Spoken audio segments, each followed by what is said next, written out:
fazer para o cliente valorizar o seu trabalho? Bom, a primeira coisa é você se valorizar e entender o trabalho que você faz, tá? Como é que a gente faz isso? Parece bobagem isso, mas não é. Eu acho que o grande X da questão está nisso, em você conhecer o seu trabalho e você valorizar, saber a transformação que você provoca e que você proporciona nesse cliente. Então, a primeira coisa é a gente entender, 4 perguntinhas vão ajudar já nisso aí. Vamos lá.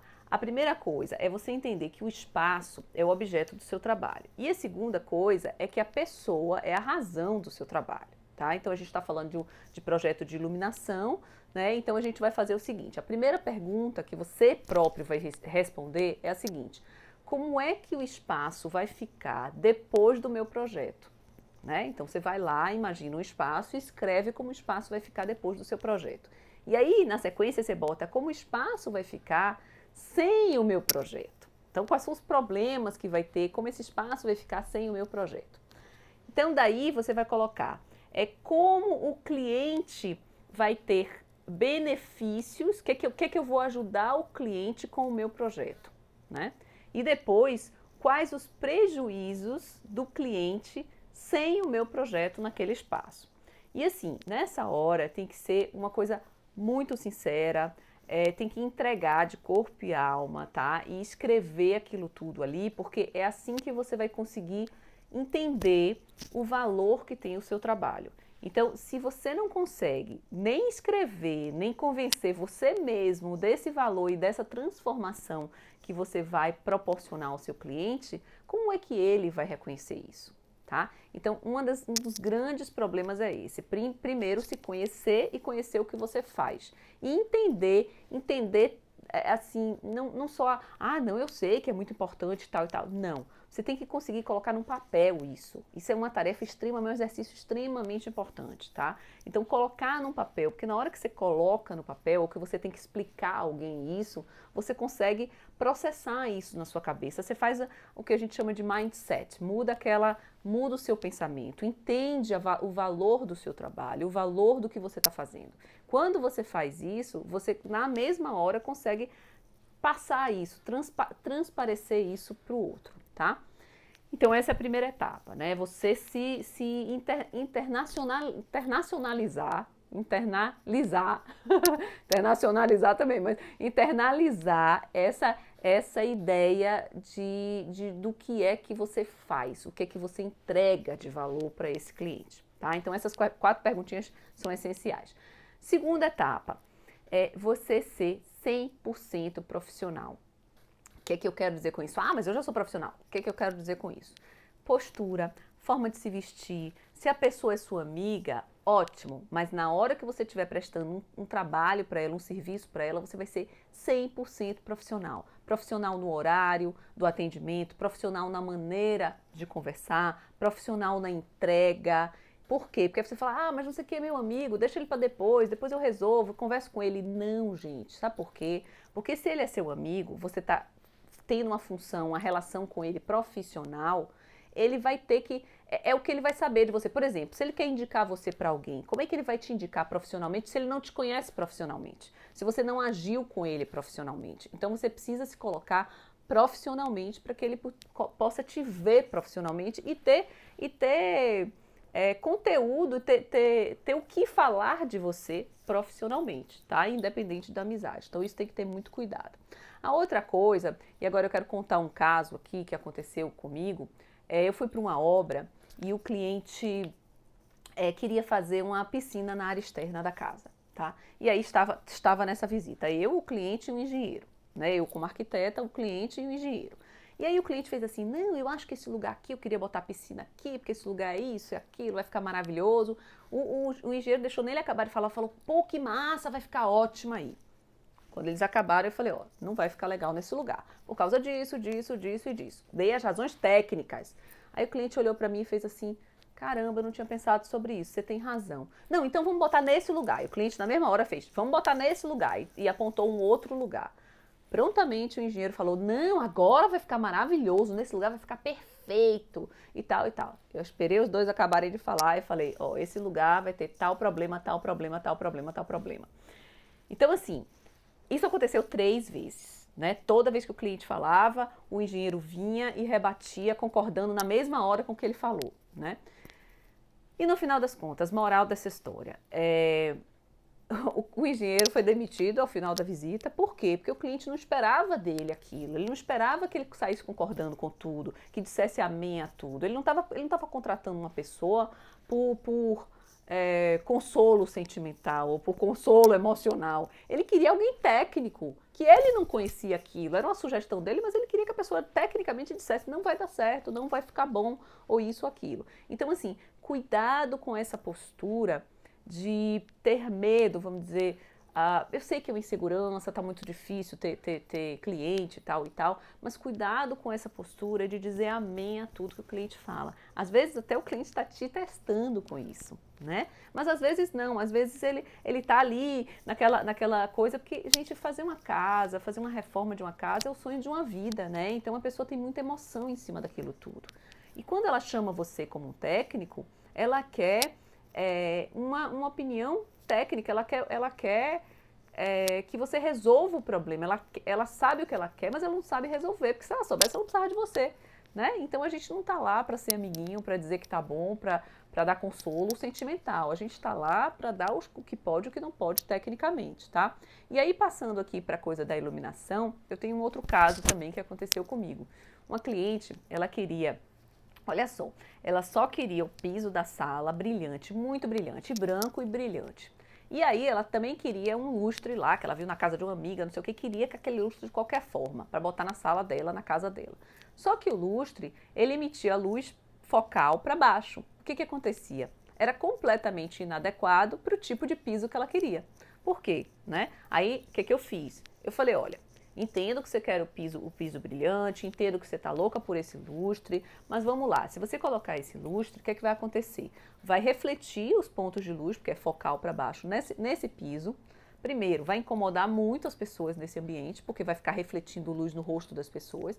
E segundo, pode até causar acidentes. Por quê? Porque o ponto de luz, quando ele bate nesse chão brilhante, ele vai se multiplicar, né? Vai ter vários pontos de luz refletidos naquele chão.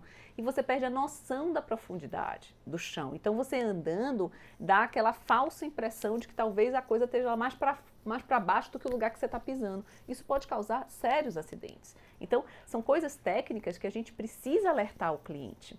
E aí, qual foi a minha conversa com ela? Foi o seguinte, o que é mais importante para você? É o piso brilhante ou essa luminária?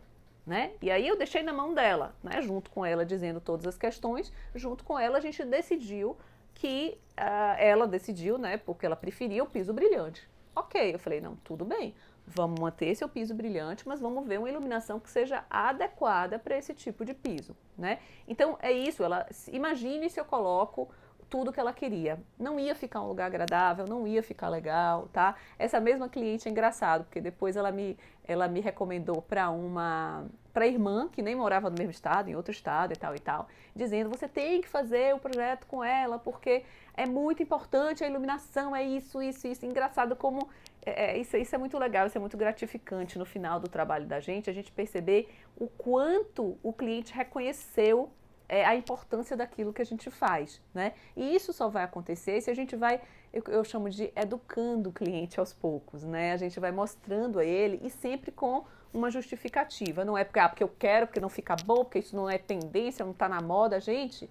O cliente é que vai morar ali, as necessidades dele são diferentes do outro que está na revista, né? Então a gente precisa acolher esse cliente com as necessidades dele, mas ser firme na hora de dar questões técnicas, né? De dar opiniões técnicas. Ele não está querendo consolo sentimental, isso tem que ficar claro, tá? Um outro caso, também acontecendo nessa mesma coisa da gente se colocar profissionalmente, que às vezes o cliente é mais difícil, ele acha que sabe tudo, não sei o quê, fica mais difícil. A gente vai, eu diria, comendo pelas beiradas, né? Aos pouquinhos a gente vai educando esse cliente, mostrando a ele que a coisa é técnica, não é só gostei, é bonitinho, não é isso, é técnico, tá? Então, outro caso foi esse aqui, que a cliente queria um tipo de lustre, né, um lustre lá lindo, realmente era muito bonito o lustre, ela queria, esse é meu sonho da minha vida, ter um lustre, eu já escolhi, eu quero esse. Só que a casa toda, e o lustre era muito rococó, muito assim, Não que eu não goste, não é isso, né? Cada um cada projeto pede um tipo de estilo, um tipo de coisa. E aí o lustre era muito fluido, muito cheio de curvas e tal e tal. Só que todos os outros elementos da casa estavam geométricos. Então o lustre era muito bonito, mas não cabia ali, naquele resto da decoração, vamos dizer assim, da casa. Só que ela não conseguia entender. E aí o que eu fiz? Eu busquei uma outra estratégia. Já que eu não conseguia mostrar isso a ela, mas é o sonho, esse lustre, não sei o que, não sei o que. Ela só queria aquele lustre. Aí eu falei, vamos fazer o seguinte, é um lustre muito caro, extremamente caro. A loja tinha em estoque, sei lá, 10, 15 peças, então não ia vender rapidamente, então estava lá em estoque. Eu até falei para a vendedora, eu falei, se só sobrar um no estoque, você avisa a gente. Mas por enquanto ela não vai comprar.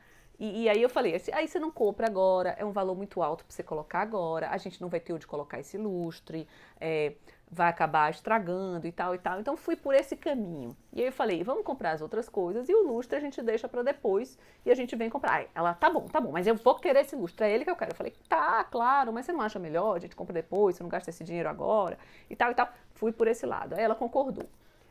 Resumindo a história, quando a obra já acabou de colocar revestimento da parede, as coisas que estavam, aí bate o telefone, eu sabia que estava acabando, né? Estava nesse pé a obra, aí ela me liga. Na mesma hora eu já tinha certeza do que ela ia falar. Engraçado essas coisas, né? Eu tinha certeza. Aí ela ligou e fez assim: olhe, sabe aquele lustre? Agora eu tô pensando aqui, acho que não combina muito bem com o que tá na casa. Então, resumindo, ela precisou desse tempo, ela precisou conhecer, entender o projeto de verdade, para ela perceber que realmente o lustre era lindo, mas não casava naquilo ali, tá? Então, e aí, gente, nessa hora veio muito de psicologia.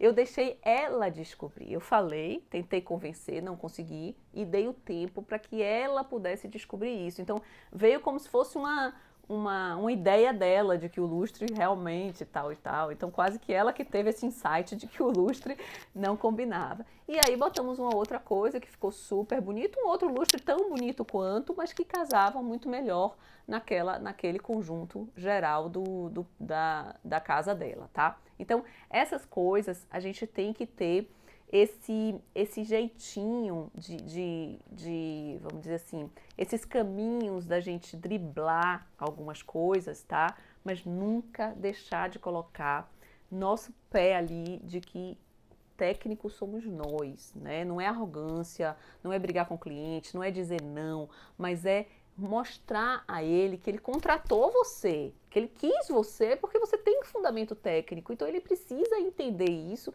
e respeitar isso, porque vai ser o resultado final melhor dessa forma, né? Imagine se eu tivesse deixado essa moça comprar o lustre dela, que era caríssimo lá no início.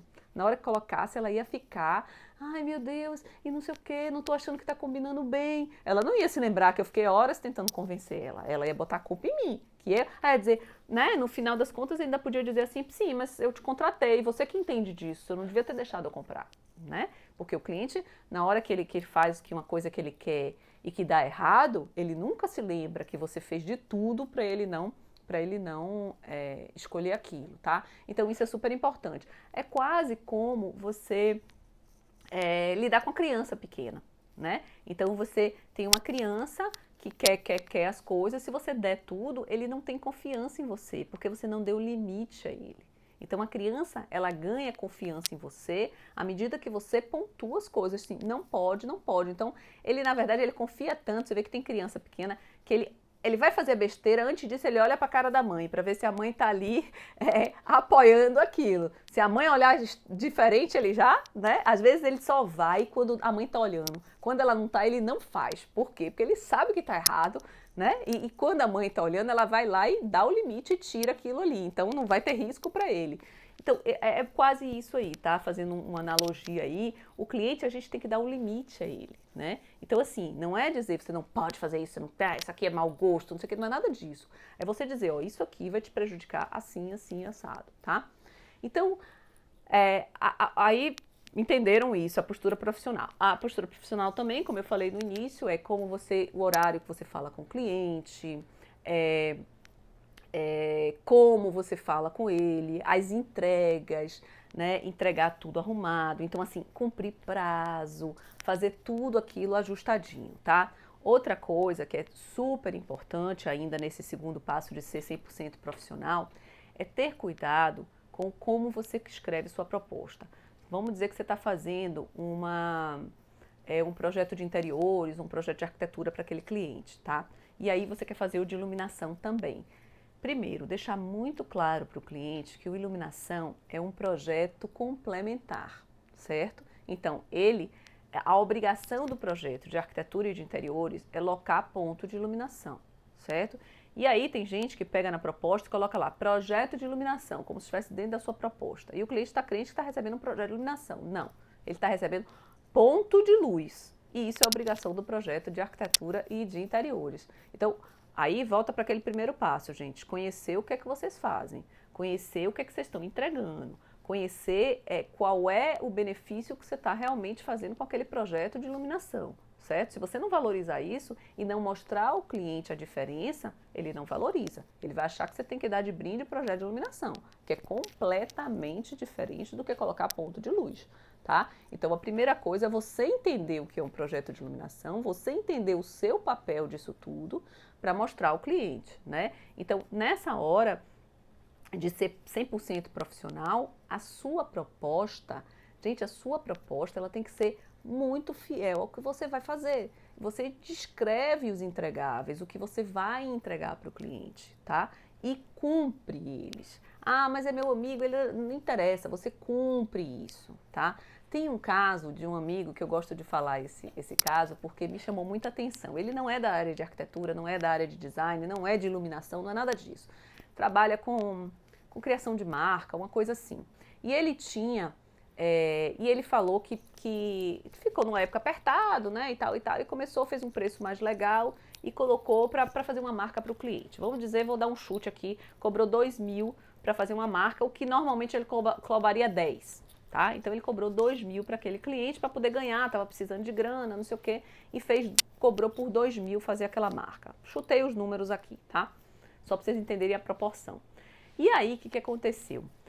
Aí veio mais um que ele recomendou, que o cliente recomendou, e veio mais outro, ele falou, poxa, eu estou trabalhando que nem um louco, eu tenho 200 clientes, sei lá quantos, a 2.000, né, não consigo ter vida, porque eu estou me embolando, o 2.000 não paga minhas contas, então eu tenho que fazer muitos clientes ao mesmo tempo, né, para poder manter a qualidade, eu estou me desdobrando para manter a qualidade, e a minha recomendação,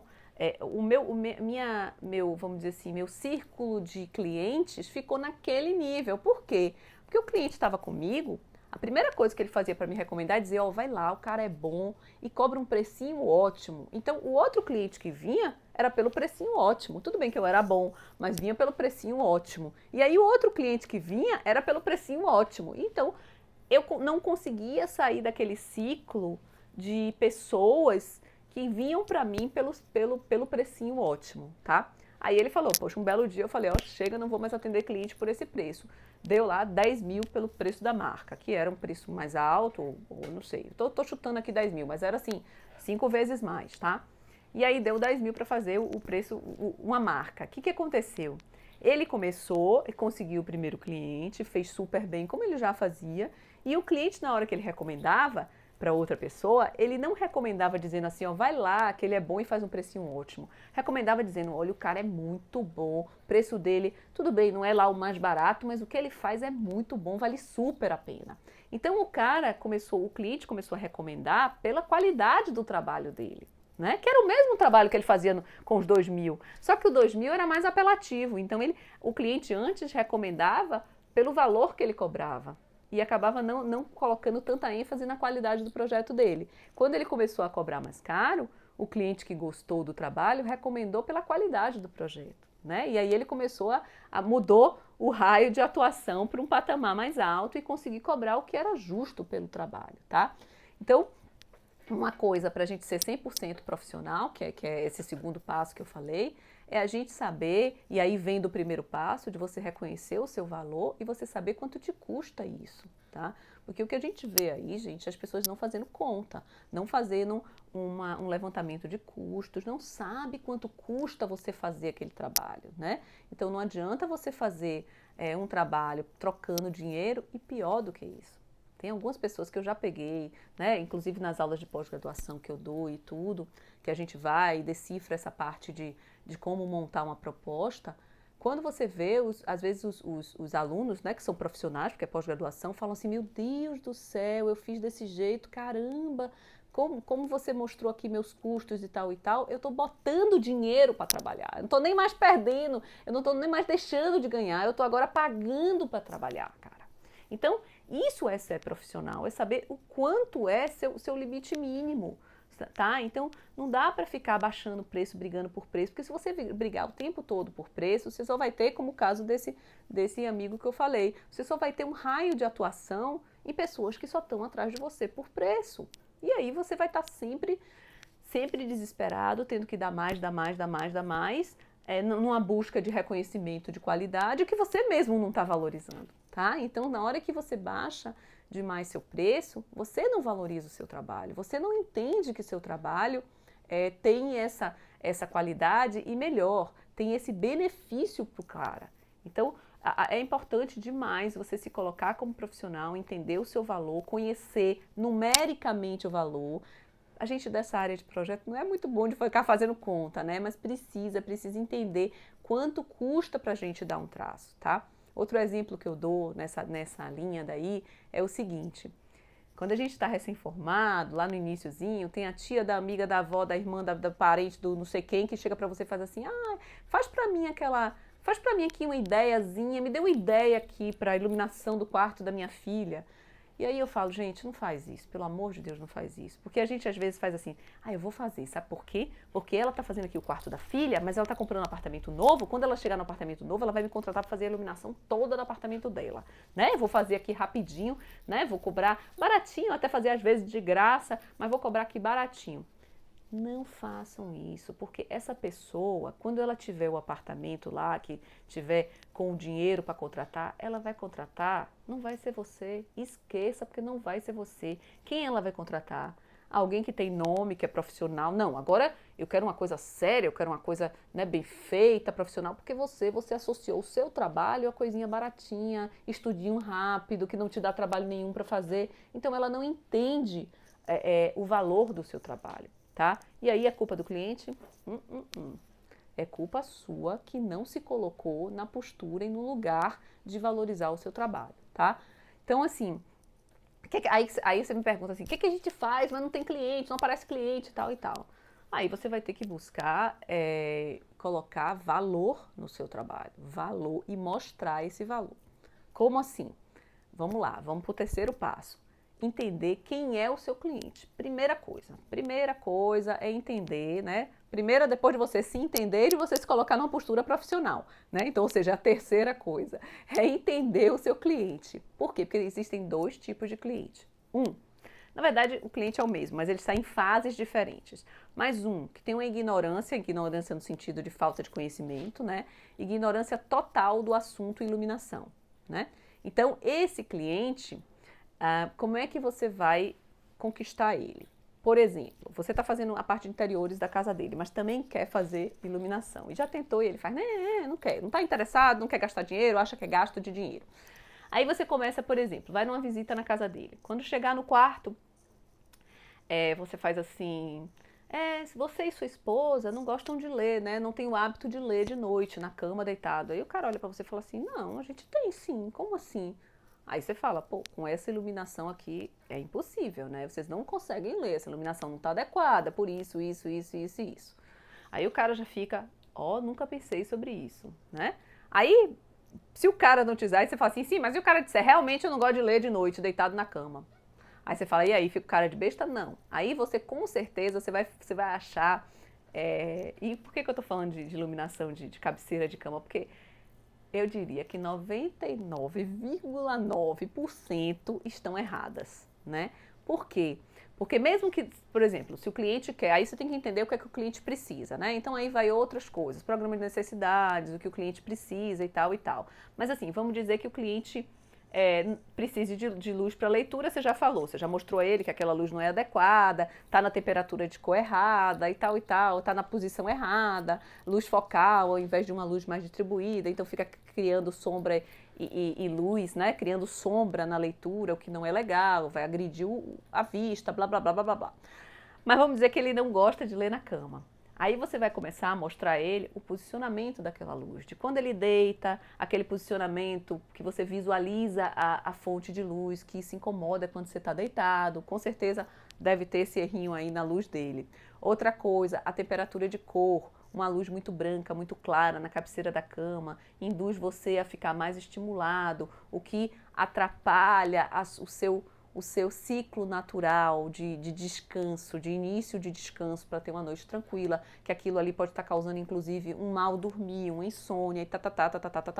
Então, você tem como mostrar que ele tem um problema, né? Aos pouquinhos você mostra, ele fala, porra, nunca tinha pensado sobre isso. Caramba, será que realmente minha noite não é muito boa? Será que realmente essa iluminação não tá? Aí você já botou uma pulga atrás da orelha dele. Ele já começa a entender iluminação, que não é só sair e comprar uma luz ali na esquina que ilumine, né? Então, você vai educando esse cliente e de repente ele fala assim, ai caramba, preciso que você faça. Você pode, quanto você faz para mim para cobrar?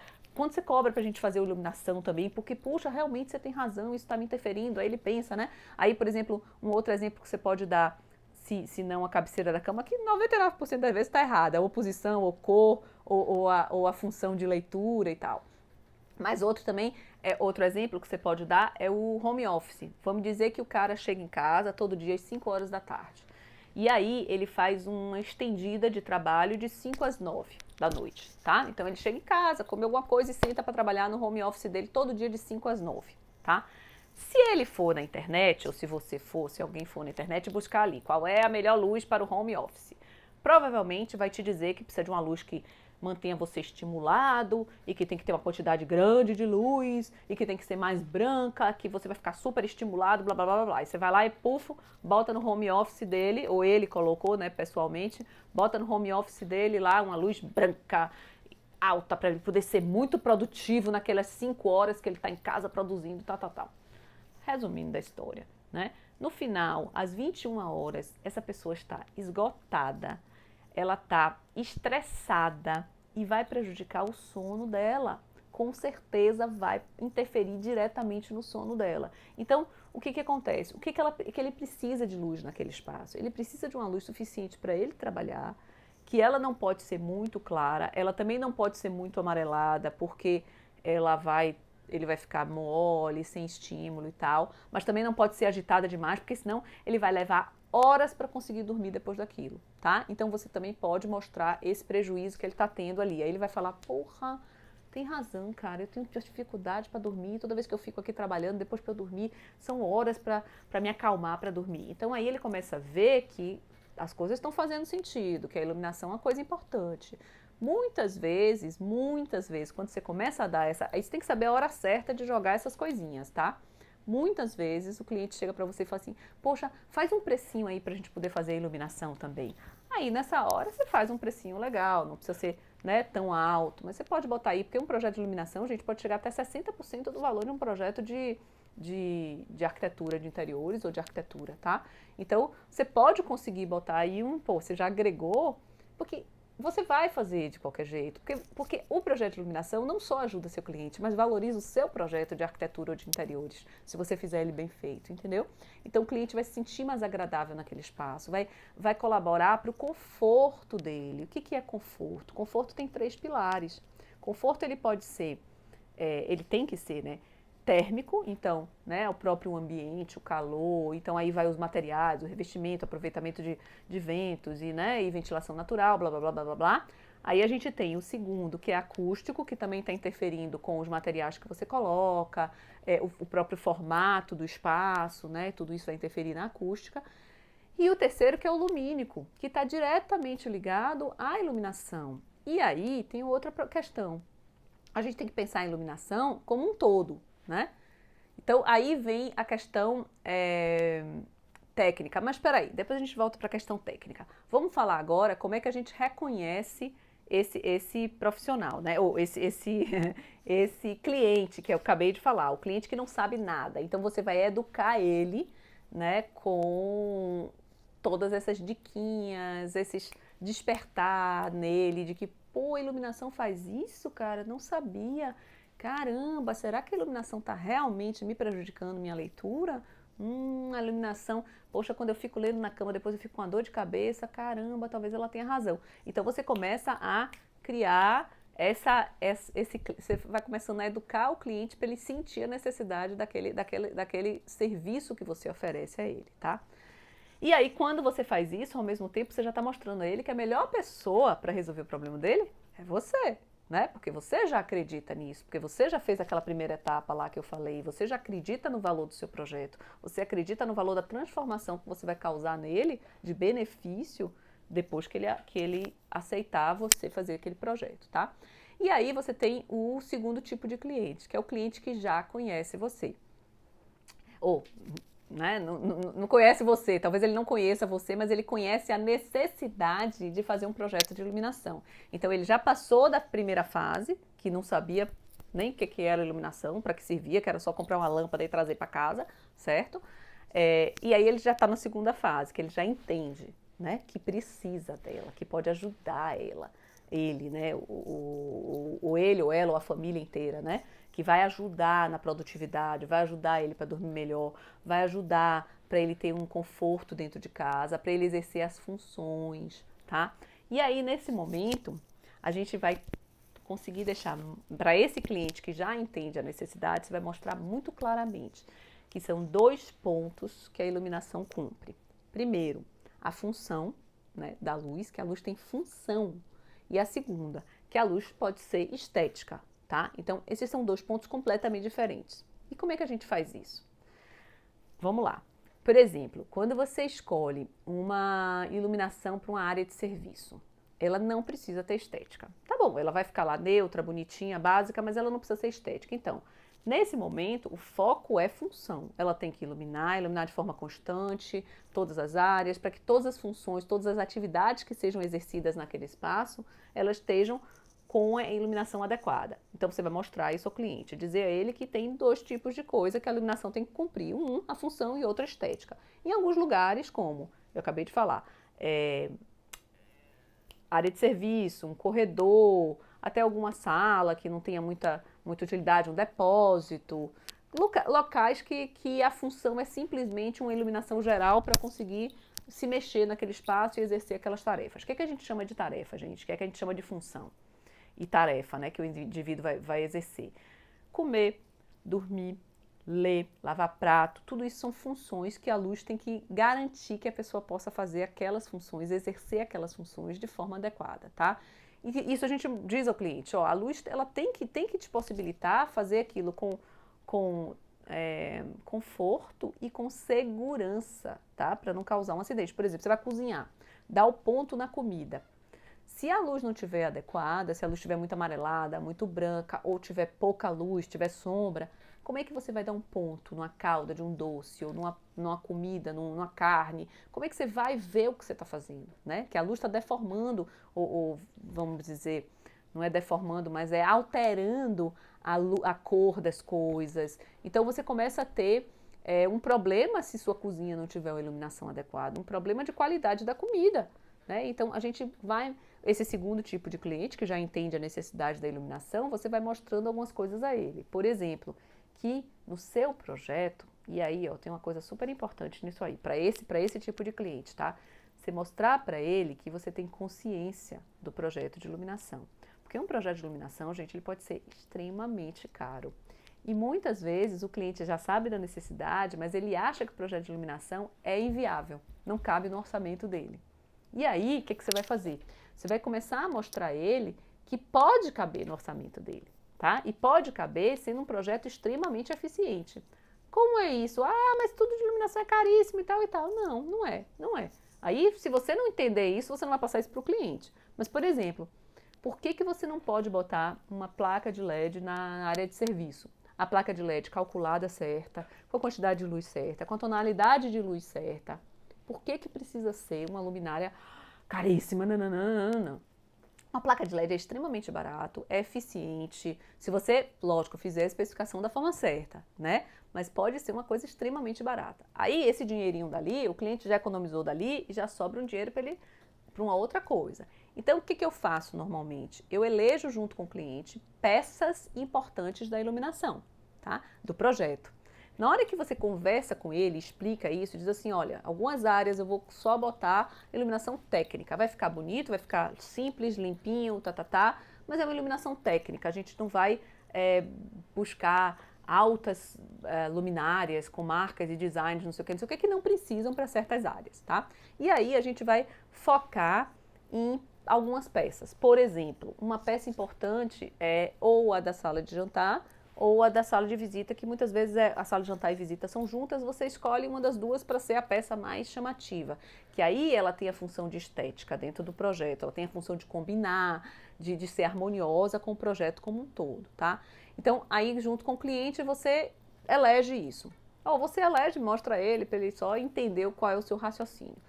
Outra peça que é super importante é a peça, principalmente da cama do casal, que fica em cima da cama do casal. Porque se ela não for uma peça de luz indireta, ela pode te incomodar muito deitado na cama, tá? Mas isso, às vezes, tem cliente que também não está muito ligado nisso. Por exemplo, eu tive um caso de uma cliente que a peça, pasmem, a peça mais cara de todo o projeto dela foi uma luminária, que tinha um negócio de uns dinossauros, super bonita a luminária, para o quarto do filho de 5 anos. Aí você fala, gente, que mulher maluca, como é que ela preferiu pagar uma coisa mais cara para a iluminação do quarto da criança do que, tipo, um lustre caríssimo para a sala. Então ficou super legal a iluminação dela, a sala ficou muito boa, mas não foi lustre mais caro, tá? Ela preferiu pagar mais caro e aí quis investir nesse lustre né, era um plafond e tal, do quarto da criança. O menino tinha 5 anos, o menino só falava nisso. Eu quero ir para minha casa nova para ver meu lustre de dinossauros. Então ele falava para todo mundo, era uma coisa que ele amava, ele realmente amou aquilo, era uma coisa que ela falou, eu quero dar de presente ao meu filho isso aqui, que eu sei que ele vai gostar, ele adora dinossauro, e eu quero colocar, independente do preço que seja. Pronto. E ela pôde fazer isso, ela não era uma pessoa que jogava dinheiro pela janela, tá? Ela tinha um orçamento restrito, e ela pôde fazer isso porque a gente foi equilibrando outras coisas, né? Equilibrando de não botar o lustre mais caro na sala, porque o outro era tão bonito quanto, por que precisava ser aquele? Né? E aí a gente conseguiu encaixar isso dentro do orçamento dela. E aí vai de acordo com cada cliente, com cada programa de necessidade. E aí, quando você faz isso e dialoga isso com o cliente, mostra isso a ele, ele confia em você. Aí vem aquela questão do reconhecimento. Ele começa a confiar em você. Ele já não fica ansioso porque assim, como é que eu vou pagar um projeto para ela fazer um projeto de iluminação? Depois como é que eu vou ter o dinheiro para comprar esses lustres malucos que ela vai colocar? Entendeu? Eu até teve uma vez de um cliente que foi engraçado, que eu fui botar uma barra de LED numa parede 3D e aí eu coloquei uma luz contínua, uma barra de LED. Quando o engenheiro olhou, ele fez assim, Ave Maria, esse projeto aqui, na frente do cliente, viu? Esse projeto aqui, você vai pagar, só por essa luminária daqui, você vai pagar o preço da obra inteira, né? Sacanagem dele, né? Abstrai sacanagem, mas assim, foi uma má fé dele falar isso e tentar esculhambar com o projeto e comigo na frente do cliente. Aí eu falei, pois mas não é bem assim não, porque eu já passei todos os orçamentos, e aí o cliente olhou para a cara dele e fez, pois tá ótimo o preço e tá totalmente dentro do nosso orçamento, deu logo uma cortada nele. Então assim, a gente precisa garantir algumas coisas, tá tudo já combinado com o cliente, porque quando você chega numa situação dessa, né, o cliente podia ficar, ai meu Deus, será que ela tá botando uma peça caríssima, não sei o que, não sei o que. Não, eu já tinha mostrado a ele, eu já tinha conversado com ele, já tinha combinado se isso podia ou não dentro do orçamento, a gente abriu mão de outras coisas para botar aquela peça. Então, é uma coisa que te dá uma confiança. Então, o cliente contrata você para ter uma confiança em você, para se relacionar com você de forma que ele se sinta confortável até a dizer, olha, não dá, estou apertado, a obra custou mais caro do que eu podia, onde é que a gente pode melhorar isso aqui? E você sentar junto com ele e fazer isso aí, tá? Então, nesse cliente que já entende a importância da iluminação, você vai ter que conquistar só essa relação de confiança, certo? E aí a gente chega na quarta etapa, né, gente? Ou seja, a gente começou se reconhecendo nosso valor, depois a gente se coloca profissionalmente, né, diante de tudo isso, depois a gente reconhece quem é nosso, identifica, melhor dizendo, quem é o nosso cliente para poder atuar de forma direta e assertiva, certo? E por fim, a gente se preparar tecnicamente, se embasar tecnicamente para todas essas coisas. Por exemplo, quando você vai conversar com o cliente e mostrar para ele que, por exemplo, falar da iluminação, gente, que aí eu acho que é uma coisa que talvez quem não tenha essa percepção, talvez tenha que se aprofundar um pouco mais em iluminação, conhecer um pouco mais do que é iluminação, tá? Talvez esteja faltando isso em você, né? Talvez não seja o cliente que não está valorizando você. Talvez você não esteja ainda com a base técnica que você precise para que possa mostrar a ele esse valor que você tem, porque nem você direito está entendendo o valor daquilo, tá? Então, passa por essa autoavaliação, né? Passa primeiro por essa busca sua de que se você realmente está preparado para dar aquela transformação que o cliente precisa, dar aquele benefício que o cliente precisa, tá? E aí a gente passa por, que vai assim, já rende já uma outra live inteira se a gente for falar sobre isso, mas rapidamente eu vou pontuar para vocês aqui, que é a questão do entender a iluminação, que ela não é botar lâmpada. A iluminação, primeiro, ela é natural e artificial. Elas estão diretamente ligadas. Ah, mas é um apartamento, como é que eu vou botar? Não existe isso, gente. O apartamento tem uma janela. A janela entra a luz natural. Essa luz natural, ela precisa entrar. Por que que ela precisa entrar? Ela precisa entrar porque a luz está diretamente ligada, a luz do sol é que traz a vitamina D. A vitamina D está diretamente ligada à imunidade do ser humano, tá? E a vitamina D, ela hoje, inclusive, com esses vírus, com tudo isso espalhando, ela é a grande proteção que a gente tem contra tudo isso, porque a imunidade, a nossa autoimunidade, ela vem pela vitamina D, tá? Então a luz do sol, ela se torna um remédio e um preventivo. Inclusive, já tem pesquisas muito profundas sobre isso, e já na ciência e na medicina, que comprovam que a vitamina D, inclusive, ela não é só preventiva, ela está acabando com doenças, ela combate doenças, tá? Então, dependendo da dose que você usa, ela combate doenças. Então, a gente, como profissional de iluminação, precisa ter esse conhecimento, precisa conseguir pontuar isso para o cliente, mostrar a ele que a iluminação natural, ela é pensada no projeto de iluminação como um todo, não é só iluminação artificial, tá? A iluminação artificial vem complementando e equilibrando essa iluminação natural. Então, por exemplo, uma outra pesquisa que é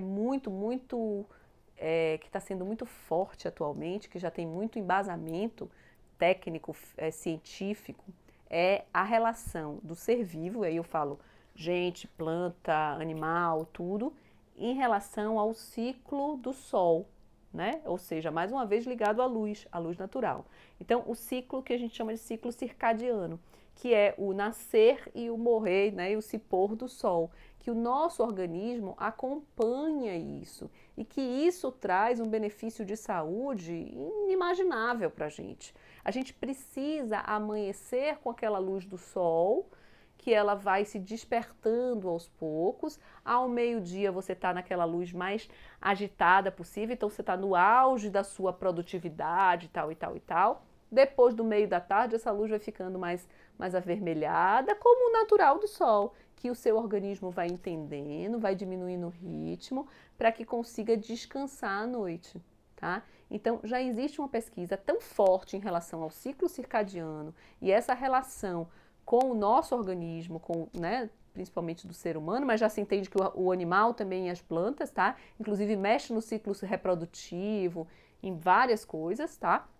Então, essa pesquisa é tão forte já e tão aceita por causa dos resultados disso já confirmados, que tem fábrica de luz artificial que já está fazendo sistemas que conseguem reproduzir esse ciclo. Então, assim, você está agora num espaço onde, se você está ali de manhã à noite, você tem tonalidades diferentes de luz naquele espaço, tá? Então, isso a gente precisa saber. Isso, a gente como profissional de iluminação, a gente tem que conhecer tudo isso para que a gente mostre ao cliente, mostre em base todas as nossas justificativas com coisas técnicas, tá? Então, precisa se aprofundar.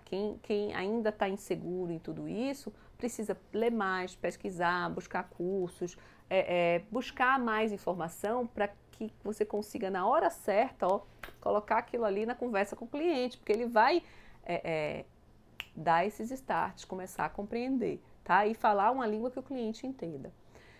Enfim, o que eu quero dizer é que para o cliente valorizar o nosso trabalho, passa por a gente valorizar o nosso trabalho, passa por a gente se preparar tecnicamente para exercer aquele trabalho, passa por a gente conhecer o cliente, conhecer o outro, interpretar o que ele precisa e dar a ele o que precisa para ele conseguir aquilo que ele quer, né?